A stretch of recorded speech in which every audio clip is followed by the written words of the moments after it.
नमस्कार साथियों, आप सबका पुनः स्वागत है श्रद्धा वेद पुराण में। तो आज हम लोग डिस्कस करेंगे श्रीमद् भगवद गीता अध्याय 14 श्लोक अर्थ 15। रजसि प्रलयं गत्वा कर्मसंगिषु जायते तथा प्रलीनस्तमसि मूढ़योनिषु जायते। आज के श्लोक अर्थ में भगवान श्री कृष्ण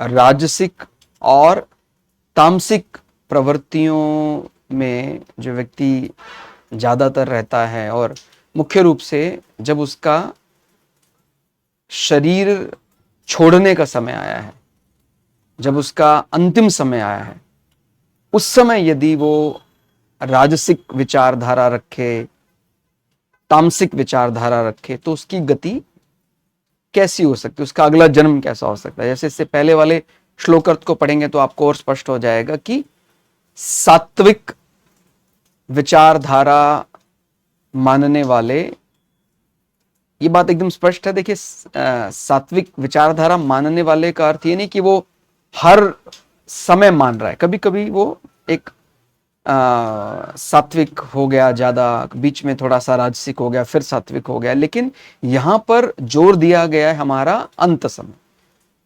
महत्व का यह है कि आप अपने अंतिम क्षणों में कैसा विचार रख पा रहे हैं, सात्विक रख पा रहे हैं या राजसिक रख पा रहे हैं, तामसिक रख पा रहे हैं। जैसे कोई सोच सकता है कि भाई मैंने तो जिंदगी भर तामसिक प्रवृत्तियां ही जीवन में रखी हैं, लेकिन मैंने कहीं सुन लिया कि भाई हाँ, अगर सात्विक विचारधारा से प्राण छूटते हैं तो व्यक्ति का जन्म बहुत अच्छा होता है, तो मैं अपने जीवन के अंतिम समय में मैं सात्विक होने का प्रयास करूंगा। ऐसा संभव नहीं है। तो ये बात अच्छे से पहले से ही समझ लेनी है कि जिस विचार का व्यक्ति बार बार अभ्यास करता है, जीवन में लाता है, वो अपने आप ही अंत समय पर ज्यादा हावी हो जाता है। तो इसलिए ये कोई हमारे बस में है, हम जबरदस्ती ले आएंगे सात्विक विचार, तो अभी से लाने का प्रयास करना है। और उसमें भी अभी से का अर्थ है, अगर कोई अपने जीवन के शुरुआत में ही, मैंने बाल्यकाल में ही कर सकता तो बहुत बढ़िया। नहीं तो जब भी आपको ये श्लोक समझ में आया कि सर अभी युवा हो गए हैं, तो पहले तो कभी समझा नहीं था कि कोई अंतर भी होता है सत्व रजतम, अभी अंतर समझ में आ रहा है, तो राजसिक को कम करेंगे या तामसिक को कम करेंगे, सात्विक बढ़ाएंगे। तो इस प्रकार से व्यक्ति जब भी समझ में आए तो, लेकिन ऐसा नहीं कह सकता कि नहीं सर मैं तो 10 साल के बाद करूंगा, 20 साल के बाद करूंगा, अंत समय पर करूंगा। वो क्या जानता है कि अंत समय कब आएगा? अंत समय तो कभी भी आ सकता है। अब इसमें कई लोग कह देते हैं कि नहीं सर, ज्योतिष शास्त्र का भी तो सहारा लिया जाता है। तो ये भी बात समझ लीजिए आप, शास्त्र तो वही है ज्योतिष शास्त्र, लेकिन इसमें भी, इस ज्योतिष शास्त्र में भी जो पुण्यात्मा है वो किसको, उसको ज्यादा जानकारी मिलती है। तो पुण्यात्मा किसको माना जा रहा है? जो सात्विक प्रवृत्तियों के नजदीक है। कोई भी ऐसा तामसिक विचारों वाले को वो शास्त्र भी ज्यादा मदद नहीं कर पाता है, वो एक लेवल पर आकर रुक जाता है। उसमें जो दैवीय मदद होनी चाहिए थी वो नहीं हो पाती है।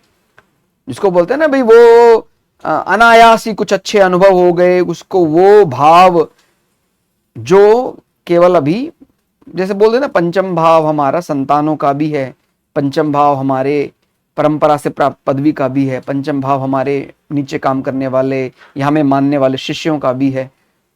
तो हमारी बुद्धि में वही विचार क्यों आया? पांचवा भाव देखा तो संतानों की बात ही क्यों आई? ये जो दैवीय आशीर्वाद है, या आठवां भाव देखा तो आठवां भाव तो हमारे लॉन्ग टर्म इन्वेस्टमेंट का लाभ भी होता है, पूर्वजों से प्राप्त धन भी होता है। आठवां भाव देखते मृत्यु ही विचार क्यों आया? तो ये आप समझिएगा कि यहां पर हमें दैवीय सहायता चाहिए, और ये उसी को मिलता है जो स्वभाव से बड़ा सात्विक होता है। तो अपनी आयु के बारे में भी अगर कोई बड़ा अहंकार में है कि भाई मैं तो बड़ा चिरायु हूं, तो ये बात स्पष्ट है, जो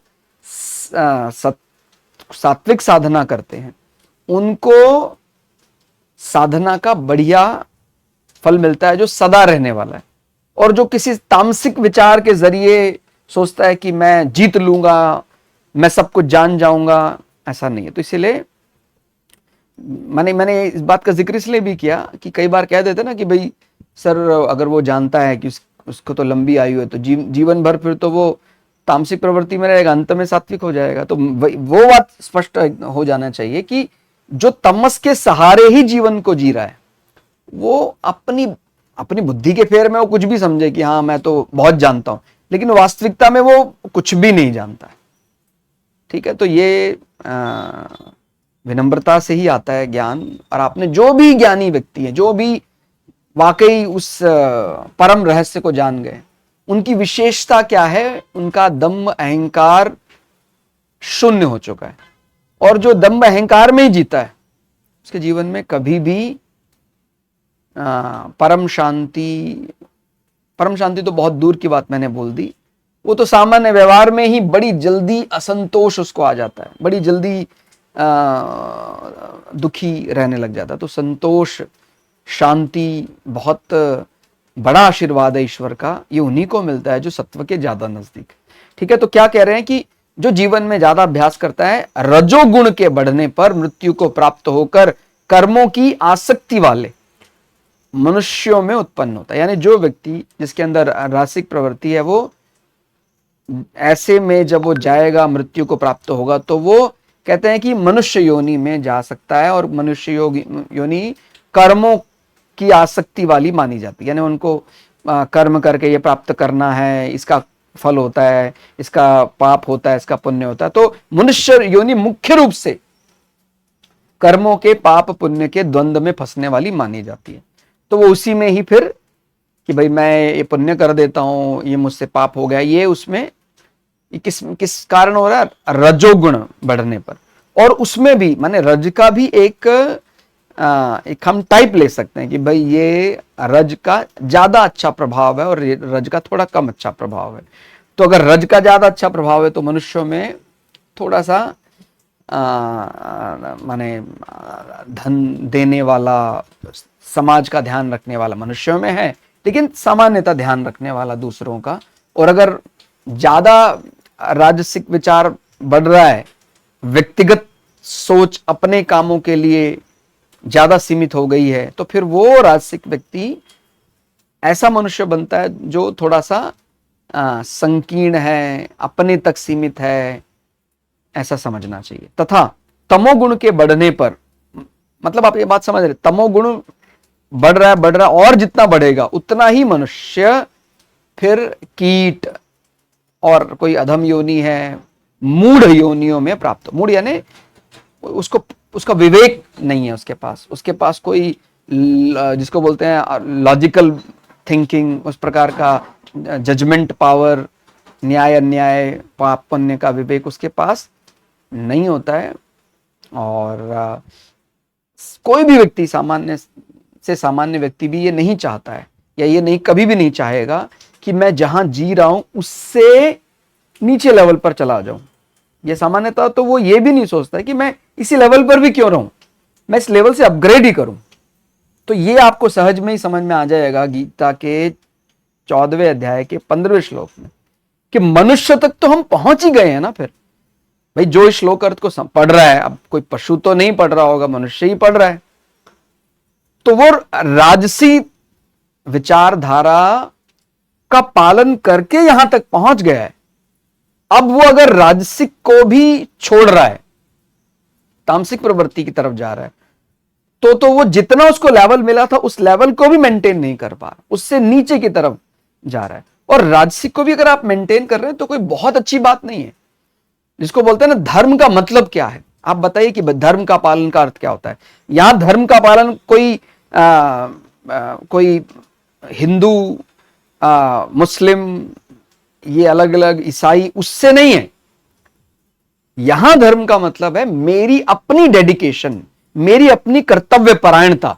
और ये मैं कई बार बता चुका हूं कि जैसे अर्जुन और कर्ण दोनों ही सनातनी हैं, लेकिन दोनों का मार्ग, दोनों का व्यक्तिगत धर्म अलग अलग है। तो यहां पर धर्म का मतलब जो जिस लेवल पर उससे और अपग्रेड करने के लिए एक तरीका चुनता है कि भाई मैं ये कर्म करूंगा, उससे मुझे अपग्रेड होना है। जैसे मैंने अभी बताया कि कौन ऐसा चाहता है, कमजोर से कमजोर व्यक्ति भी ये चाहता है, या बलवान से बलवान व्यक्ति भी ये चाहता है कि मैं जिस लेवल पर हूं उस लेवल पर से ऊपर ही उठना चाहिए।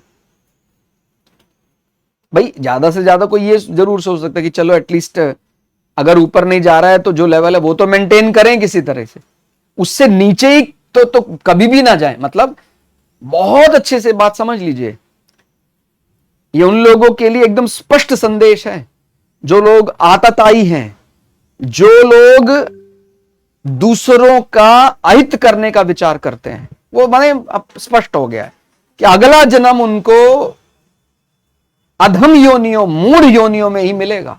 वो मनुष्यता से तो गिर चुके हैं। जैसे आप देख रहे हैं आजकल कई मनुष्य कहने को मनुष्य हैं, लेकिन मानवता नहीं है उनके अंदर। मनुष्य होकर दूसरे मनुष्य के साथ जानवरों जैसा बर्ताव कर रहे हैं, उनके प्रति दुर्भावना, उनके प्रति ईर्ष्या, द्वेष करना हम सबके लिए सावधान होने का विषय है। यहां पर बहुत सावधानी से चलना है। इसमें दूसरा वाला अच्छा हो रहा है, बुरा, और उसको छोड़ो, अपना क्या हो रहा है ये देखिए ना। हम बड़ी मुश्किल से तमस से रजस विचारधारा को पाकर अंत समय में हमारा ऐसा हुआ, ऐसा प्राप्ति अपने को हुई कि हमें मनुष्य योनि मिली, तो रजस तक तो हम पहुंच ही गए थे। अब हम ऐसा दूसरे को हीन मानकर, दूसरे को अपशब्द, दूसरे के प्रति अनावश्यक क्रोध करना, ये जब विचारधारा हमारे अंदर, क्योंकि देखिए दूसरा यानी क्या, दूसरा यानी भगवान इस परमात्मा के द्वारा बनाया गया एक रूप, और जो परमात्मा ने बनाया है।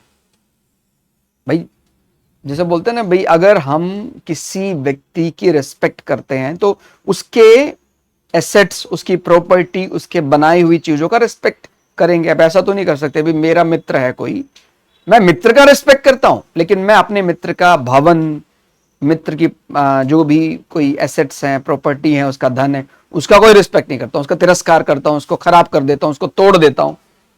तो ये कैसी मित्रता है समझ में नहीं आ रहा है। तो आजकल ऐसे ही हो रहा है। कहने को मैं किसमें मानता हूं, मैं भगवान में मानता हूं। कहता हाँ देखो ये है ना, सामने सामने चित्र रखा है, मैं भगवान के विग्रह, मैं उनका बहुत आदर करता हूं, मैं बाकायदा जाता हूं, मैं मंदिर में, बहुत बड़ा अति प्राचीन मंदिर है, मैं वहां जाता हूं और बिल्कुल उनके सामने सर झुकाता हूं। लेकिन मेरा व्यवहार, ये जो दूसरे व्यक्ति हैं, ये इनको तो मैं सबक सिखा ही दूंगा। माने उसको लग रहा है कि भगवान ठाकुर जी केवल उस विग्रह स्वरूप में है और कहीं बाहर नहीं है। तो केवल वो भवन के अंदर, वो उस मंदिर में तो अपने आप को बड़ा साधु की तरह बर्ताव करता है, मंदिर के बाहर उसको कोई उसी ठाकुर, उसी परमात्मा के द्वारा बनाया गया मनुष्य बाहर मिलता है तो उसके साथ दुर्व्यवहार कर रहा है। तो ये तो कहीं कोई, ये इसको बोलते हैं मन गढ़ंत, अपने ही मन से बनाया हुआ कोई धर्म, जिसका कोई फल ऐसा उसको, वो जो मन में कल्पना किए बैठा है कि मैं बड़ा, मैं अपग्रेड हो जाऊंगा, नहीं। तो ये बात स्पष्ट रखना है। हमें व्यवहार जो करना है, शास्त्र ने नहीं बताया। अगर कभी कोई ऐसा गलत कर्म करता है, आतताइयों के साथ क्या कर्म करना है, उसको दंड देने का वो शास्त्र सम्मत है, उसके अंदर चाहे परमात्मा हो। लेकिन अगर कोई आतताई है तो परमात्मा से एक प्रकार से यानी सम्मति है वो, कि भाई अगर कोई आतताई है तो वो शास्त्रीय मर्यादा है कि वो आतताई को दंड देंगे तो आपको अच्छा होगा आपका, और अगर आप आतताइयों के साथ मित्रता करेंगे तो आपका बुरा हो जाएगा।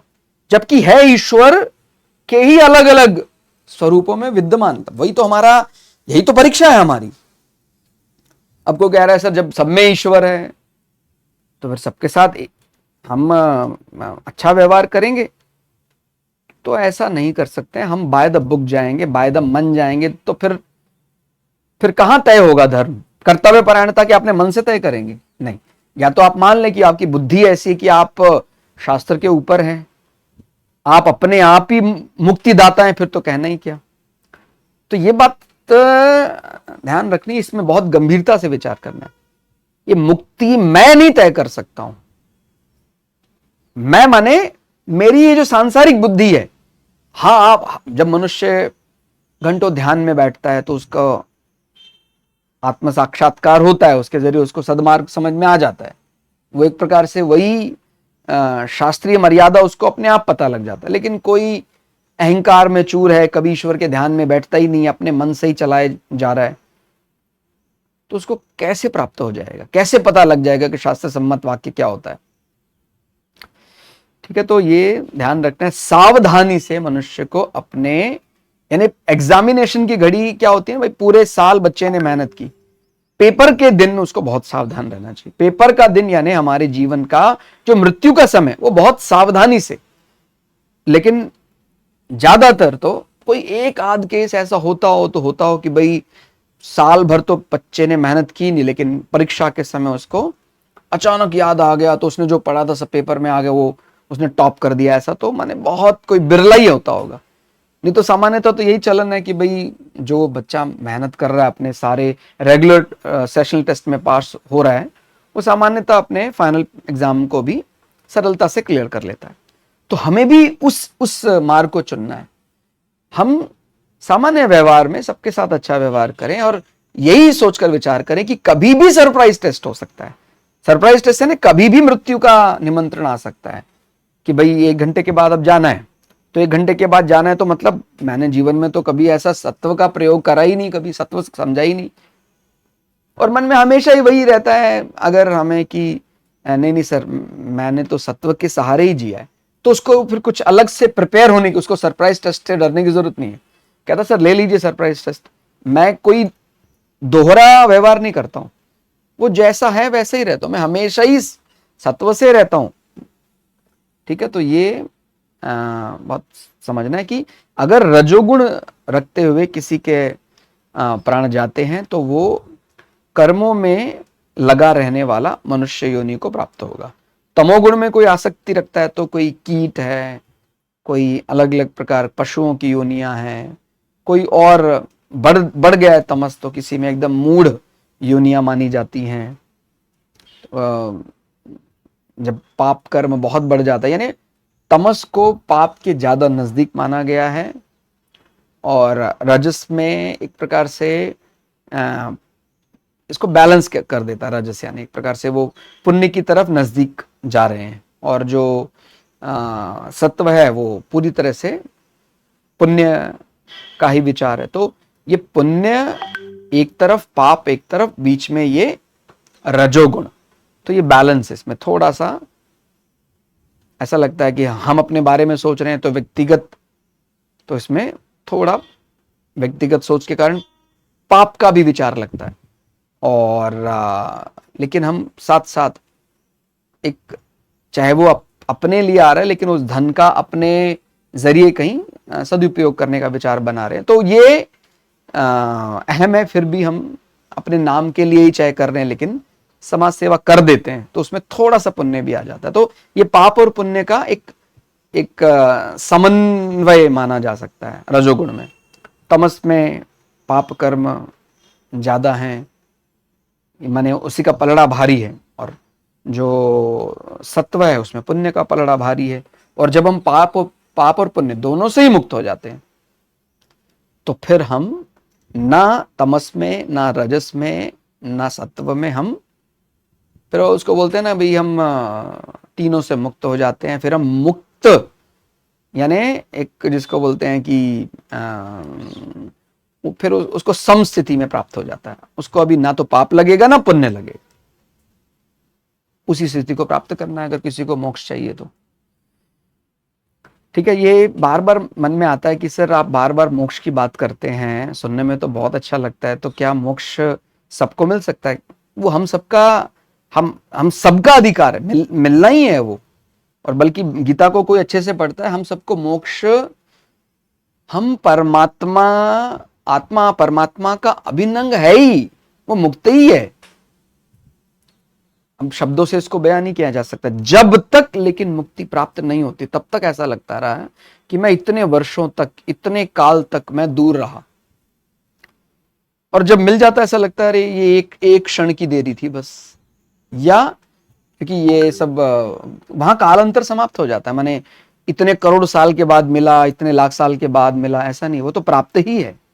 लेकिन मनुष्य की बुद्धि में बस ऐसा पर्दा पड़ा हुआ है कि इतने साल मैंने करी है मेहनत तब जाके प्राप्त हुआ है। यानी इसीलिए बोलते हैं ना, ये बुद्धि का विषय नहीं है। अगर हमारा सामान्य अर्थमेटिकल लॉजिक लगाए यहाँ कि भाई इतने साल किसी व्यक्ति ने पाप किया था और एक ही जन्म में उसको कैसे मुक्ति मिल गई, तो यहां पर कोई एक समय अंतराल में बंधा हुआ है, इतने साल पाप किया तो इतने साल उसको भोगना पड़ेगा, ऐसा नहीं है। वो कितना मन से ईश्वर को कब पुकारता है, परमात्मा के प्रति कितना ज्यादा झुकाव उसका जाग जाता है, कितना ज्यादा वो बंधन काटने के लिए तैयार हो जाता है, कितना ज्यादा वो अकर्म की ओर चला जाता है, कितनी जल्दी अकर्म की ओर चला जाता है। जैसे अकर्म, अकर्म का माने कोई अकर्मण्यता नहीं, अकर्म का माने जैसे कई बार बोलते कि सर अकर्म या अकर्मण्यता। अकर्म का मतलब वो कर्म करता है पूरी शिद्दत से, पूरे अनुशासन से, लेकिन उस कर्म का फल अपने लिए नहीं सोचता है कि मुझे अब मिलेगा, कब मिलेगा।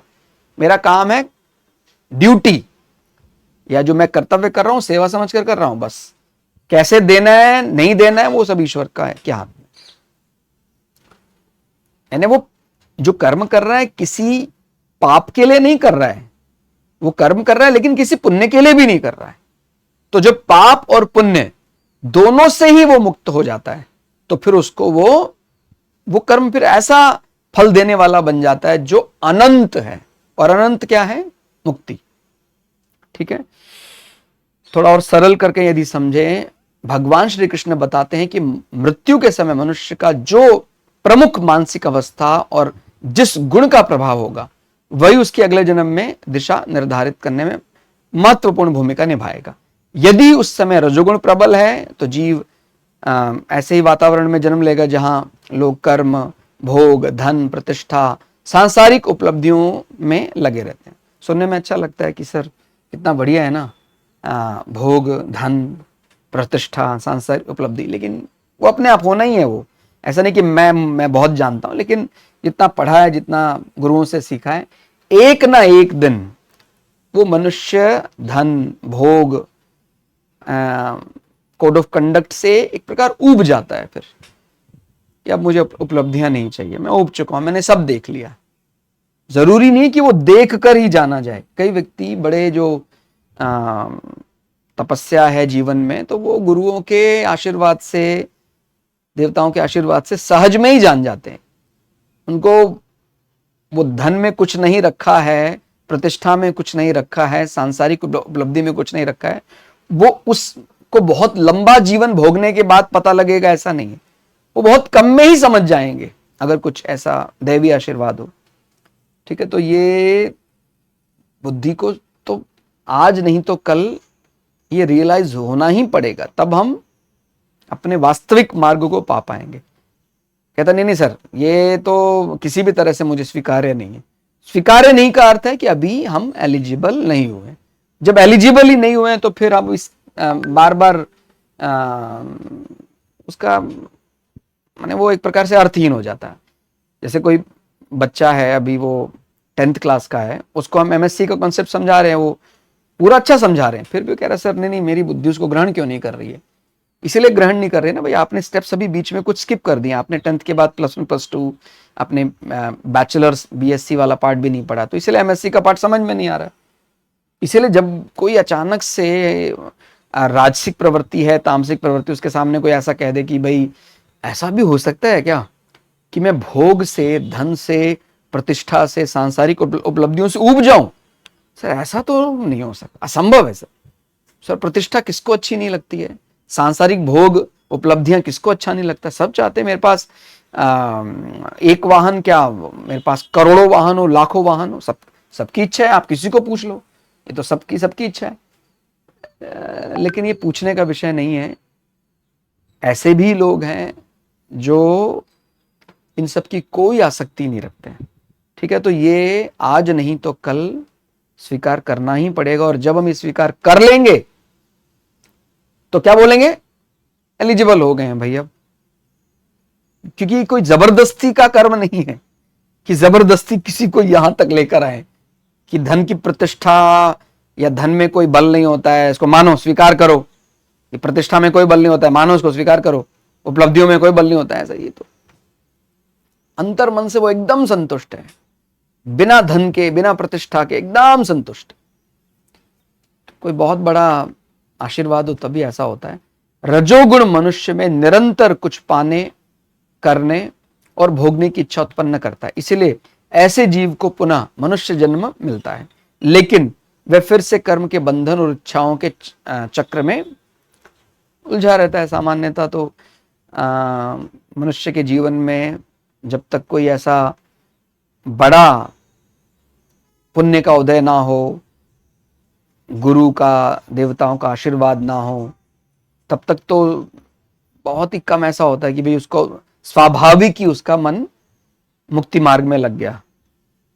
नहीं तो सामान्य मनुष्य का जो स्वभाव है वो कर्मों में लगा रहने का है भाई। पाप कर्म नहीं तो पुण्य कर्म, नर्क नहीं तो स्वर्ग, इसी की बात चलती है। बहुत ही कम होते हैं जो नर्क और स्वर्ग के परे चले जाते हैं।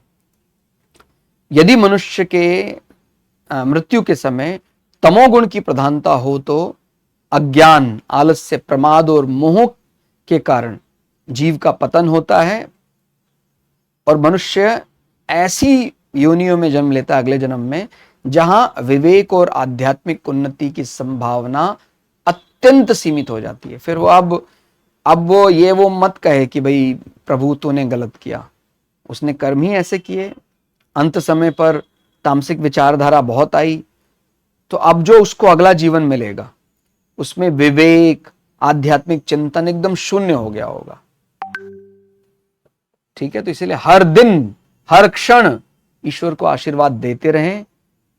धन्यवाद देने से हमारे मन में अपने आप ही, भाई वो आप देखिए, सामान्यतः कोई भी व्यक्ति को आप मन में कल्पना में लाइए कि कोई भी व्यक्ति जो हर व्यक्ति, वस्तु, स्थान का धन्यवाद देता है कि भाई ये स्थान बहुत अच्छा था हमारे लिए।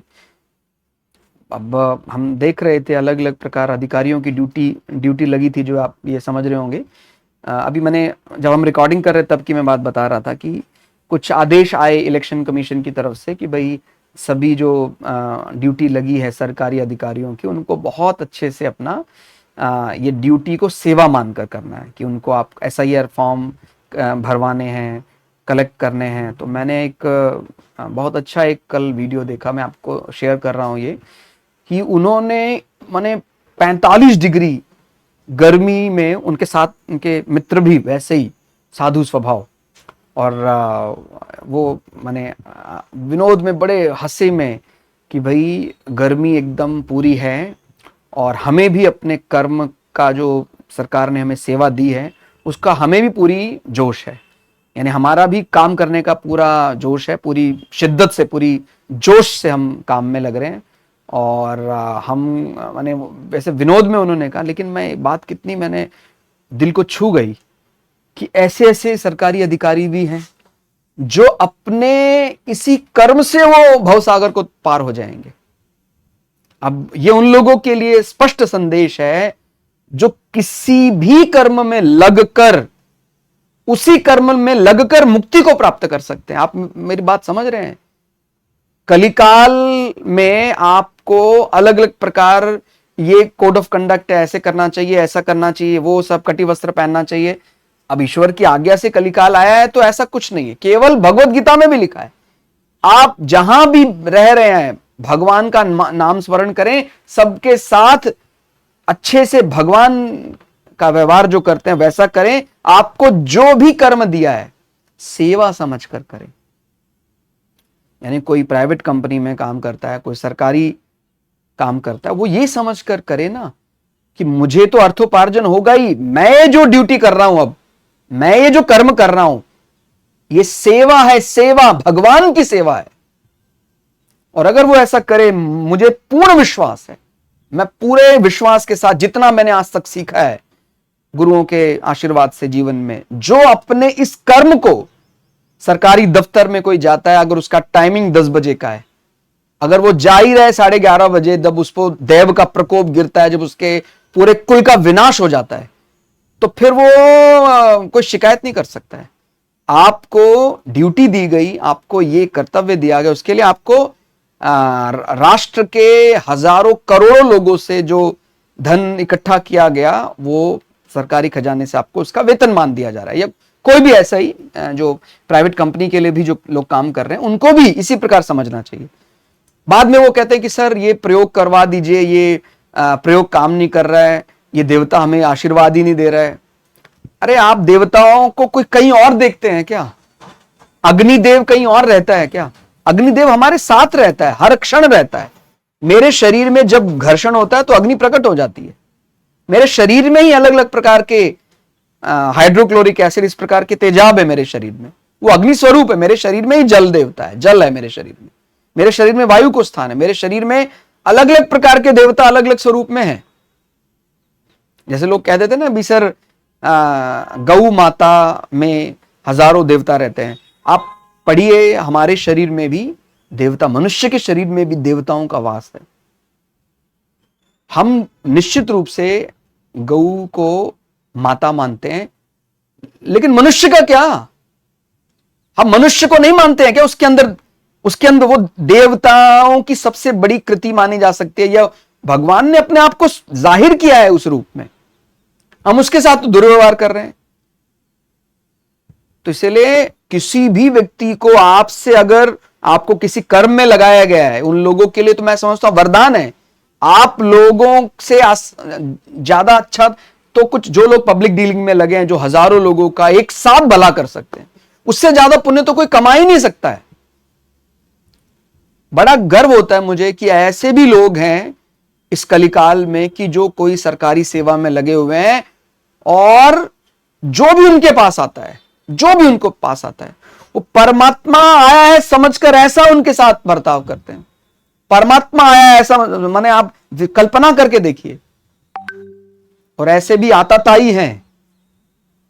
बाद में क्या होता है वो बात का विषय है, लेकिन ऐसे भी आताताई हैं कि जो लोग किसी मनुष्य को मनुष्य नहीं मानते। तो ऐसे लोगों का माने कोई ऐसा थोड़ा अहित हो जाए ऐसा नहीं उनका। ऐसे लोगों का फिर जब देवता बिगड़ता है, उसका जब दशाएं बिगड़ती है, तो ऐसे लोगों का समूल विनाश हो जाता है। समूल यानी वो फिर किसी के पास भी जाए, कहीं कोई उसकी मदद नहीं कर सकता। इसलिए बहुत माने अपने कभी भी अपनी सीमा का उल्लंघन नहीं करना चाहिए। ठीक है, तो यहां एक स्पष्ट संकेत अपने को मिला। कोई और अलग रेमेडी हम क्यों कर रहे हैं? हम तो केवल अपना जो अपने को जॉब, सर्विस, करियर जो हमारा है, जो हमने चुना है, उसको भगवान की सेवा मानकर करें। भाई बैंक में कोई अधिकारी है, समय पर आए, सबका लेन देन पूरी वफादारी रखे, उसमें 1 रुपए का भी हेर फेर नहीं होना चाहिए। बहुत ही अच्छे से स्पष्ट रूप से बात करें, उसको वही मिल जाएगा, परमात्मा मिल जाएगा, मुक्ति का द्वार वहीं खुल जाएगा। सर आप बोल रहे हैं सर ये क्या बात आप कह रहे हैं? उसमें तो ये नहीं, वहीं पर जब वो अपनी ड्यूटी को सेवा मानकर करता है, क्योंकि वो अपने अच्छे के लिए तो कर नहीं रहा है, अपने बुरे के लिए विचार करके कर नहीं रहा, वो सेवा समझकर करता है, तो हो गया ना कर्म। कहता सर कोई सेना में गन पॉइंट पर ड्यूटी करता, उसको भी उस ड्यूटी के जरिए प्राप्त हो सकता है। क्यों नहीं प्राप्त हो सकता है? राष्ट्र की सेवा क्या सेवा नहीं होती है? मैं तो बल्कि यह समझता हूं राष्ट्र की सेवा सारी सेवाओं के ऊपर है। जो अब आर्मी में कोई सोल्जर है और गन पॉइंट पर उसकी ड्यूटी है कि भाई आपको यहां पर इतने घंटे की हार्ड ड्यूटी देनी है, बिल्कुल सेवा समझकर वो कर रहा है। टफ से टफ उसको जो वातावरण मिल रहा है, उसका जो वेदर अनसपोर्टिव, फिर भी वो कर रहा है। कोई अधिकारी टैक्सेशन में है, कोई मेडिकल डिपार्टमेंट में है, व्यापारी वर्ग है। आप अपने कर्म को सेवा समझकर करिए, और इसके विपरीत भी समझ लीजिए आप। ये एक प्रकार की वार्निंग है, एक प्रकार का माने चेतावनी है ये, अगर आपने उस पद में बैठकर सैकड़ों लोगों का अहित कर दिया तो वहां पर नुकसान भी सैकड़ों गुना ही मिलेगा आपको। भाई एक साथ आप इतने लोगों का जब अहित करते हैं तो फिर जिसको बोलते हैं ना भाई, वो दुआएं कई बार ऐड होती हैं और कई बार वो नेगेटिव में चली जाती है। माने एक ने दी एक साथ उसको 100 मिल गया, ऐसे उसको एक साथ 100 नेगेटिव मिल गया। तो ये जब भी किसी ऐसे खासकर मैं उन लोगों के लिए तो मैं समझता हूं बहुत बड़ी लॉटरी लग गई। फिर आपका अगर पब्लिक डीलिंग है ज्यादा तो आप एक साथ सैकड़ों लाखों लोगों का आशीर्वाद ले सकते हैं, उनकी गुड विशेष ले सकते हैं। भाई ईश्वर की कृति मनुष्य, और वो आपको आशीर्वाद दे रहा है, आपके लिए गुड विशेष दे रहा है, और जो सात्विक विशेष है उसका बल अलग ही होता है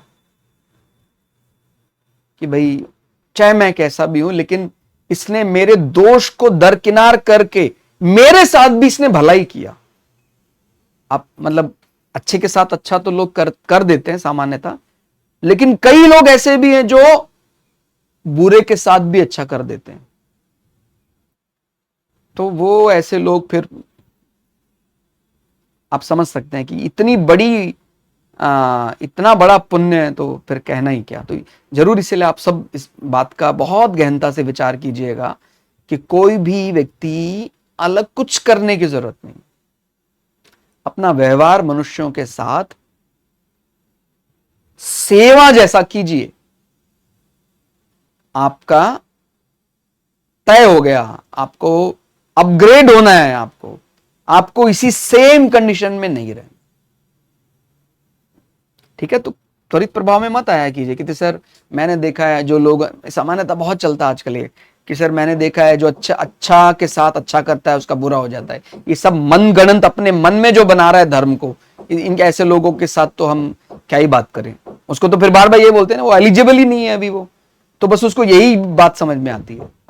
तामसिक व्यक्ति बार बार ये बोलता है कि सर हमने तो यही देखा है, उसको वही दिख रहा है, क्योंकि मतलब उसको अच्छे और लोग नहीं दिख रहे, उसको वही दिख रहे हैं वो जो, और बाद में जब उनका नाश होता है तब वो कुछ कहने के लायक ही नहीं रहता है, क्योंकि वो भी उस नाश में बराबर का हिस्सेदारी है। तो इसलिए ध्यान रखना है, दूसरा बुरा कर रहा है इस कारण से मैं बुरा कर दूं तो मैं बच थोड़ी सकता हूं।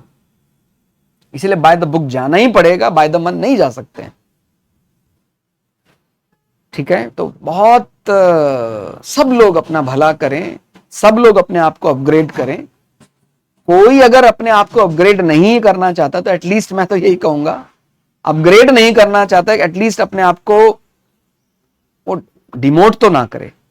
मतलब माने जिस लेवल पर आ गया मनुष्य तक था तो वो कम से कम तामसिक तक तो ना आ जाए। सात्विक नहीं हो पा रहा है, अभ्यास करता रहे, राजसिक तक तो वो मेंटेन करके रखे। इसका स्पष्ट अंतर भी अपने को पता होना चाहिए। अगर किसी को नहीं पता है सत्व रजतम का स्पष्ट अंतर, तो आप हमारे पुराने वीडियो देखिए और आपको ये एस्ट्रोलॉजी में भी बहुत हेल्पफुल होगा। हमारा जो मेन चैनल है वो एस्ट्रोलॉजी का ही है, श्रद्धा एस्ट्रो ज्योतिष।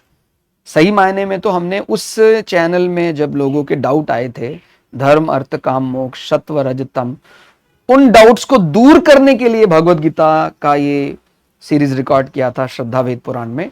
और फिर ये ऐसा लगने लगा कि इसका लाभ तो फिर सामान्य जन को भी मिल रहा है, यानी जो एस्ट्रोलॉजी नहीं भी पढ़ रहे हैं।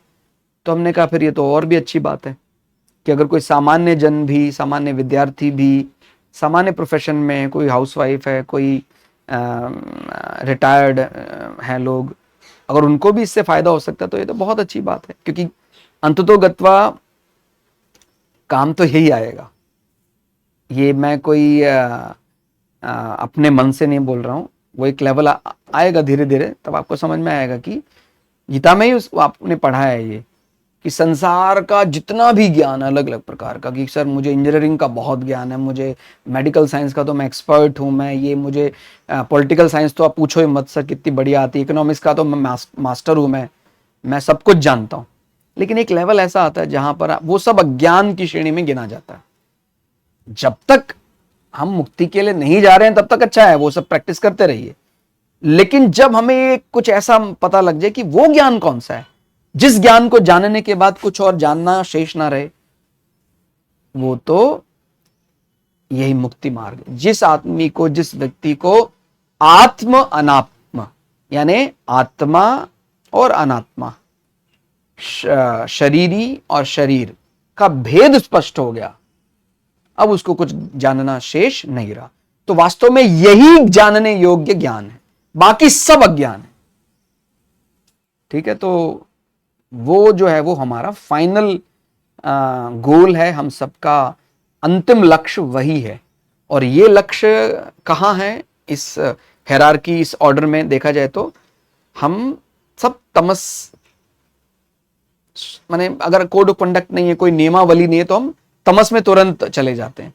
थोड़ा अपने आप को सुधारने की कोशिश करते हैं तो रजस में आते हैं, रजस के बाद फिर हम सत्व में आते हैं, और सत्व को भी बहुत अच्छे से पालन करके जब लांग जाते हैं तो फिर हम मुक्ति के लिए एलिजिबल हो जाते हैं, जहां पर अब हम पाप और पुण्य से मुक्त हो गए, तो फिर हम आत्मा अनात्मा की बात कर सकते हैं, शरीर शरीरी के अंतर को स्पष्ट, और वही वास्तव में जानने योग्य ज्ञान है। बाकी सब फिर जो भी हमने तामसिक प्रवृत्तियों के समय व्यवहार में सीखा, सत्व में सीखा या रजस में सीखा, सब इसको अज्ञान ही माना जाएगा फिर। ठीक हो गया। कहते हैं मनुष्य को अपने जीवन में सत्व गुण को बढ़ाने का प्रयास करना चाहिए। शुद्ध आचरण, ईश्वर भक्ति, सत्संग, स्वाध्याय और निष्काम कर्म से सत्व गुण की वृद्धि होती है, जिससे उच्च गति और अंततः गत्वा मोक्ष का मार्ग प्रशस्त होता है। ये पूरे श्लोक का अगर एक की वर्ड या एक की सेंटेंस तो कहते हैं जैसा गुण वैसा अगला जन्म। हम सत्व रखेंगे, रजस रखेंगे या तमस रखेंगे, जैसा गुण हमारे अंत समय में रहेगा हमें वैसा ही अगला जन्म मिलेगा। तो आज के श्लोक अर्थ में फिलहाल इतना ही। श्लोक अर्थ आपको कैसा लगा आप हमें कमेंट करके जरूर बताइएगा। मिलते हैं अगली वीडियो में, तब तक के लिए जय श्री भगु पराशरा, जय श्री शुक्राचार्य, नमस्कार।